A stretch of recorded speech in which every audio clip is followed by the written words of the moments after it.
जय जगन्नाथ मु संजीत आपण समस्त को स्वागत करुच्ची आ गोटे नुआ भिडियो गोटे बहुत बड़ इनफॉरमेशन आसी जाइए जोटा कि समस्ते आगु भावुले हेब हेब बोलिकी एवं किंतु सेटा गला गवर्नमेंट ऑफ ओडिशा रो एसटी आउ एससी डेवलपमेंट जोटा आम एसएसडी डिपार्टमेंट कहूचे आउ MBCW डिपार्टमेंट तार चिठी आसी बायोमेट्रिक सिस्टम होगापाई देखो तो सबू डिस्ट्रिक्ट वेलफेयर ऑफिसर चिठी होती installation biometric device in all SSD high school and higher secondary school.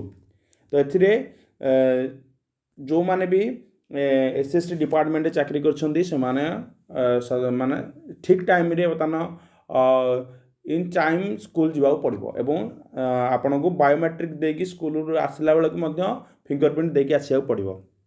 तो ठकबार चांसेस जमा नहीं तेरे समस्ते सचेतन हो जातु।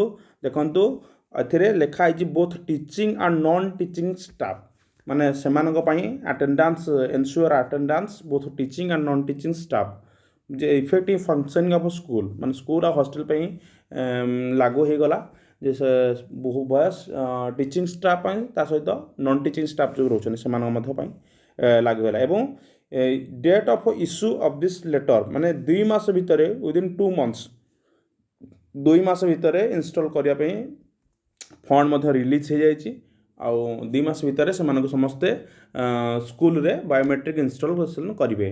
तो यही चिट्ठी पर जो मैंने आम रोचे गवर्नमेंट हाई स्कूल ओडिशार गवर्नमेंट हाई स्कूल गुड़िक 8000 गवर्नमेंट हाई स्कूल रही है 5T ट्रांसफॉर्मेशन सब स्कूल गुड़ी हो गलानी। तो सबुठ इंटरनेट कनेक्शन सुविधा व्यवस्था करा तो सही स्कूल गुड़िकर आगक आगामी दिन में बायोमेट्रिक सिस्टम होगा खूब शीघ्र जाऊँगी। तेणु समस्ते इन टाइम स्कूल आसतु इन टाइम जातु सहित सब स्कूल बर्तमान कैमेरा भी लग जाइए तो सहित तेणु बायोमेट्रिक सिस्टम भी आगक अपडेट हो। तो वीडियो भल लगे निहाती लाइक करेंगे और सांगन सह शेयर करेंगे। जब चैनल को नुआ आसती निहाती चैनल को सब्सक्राइब करूँ। Thank you.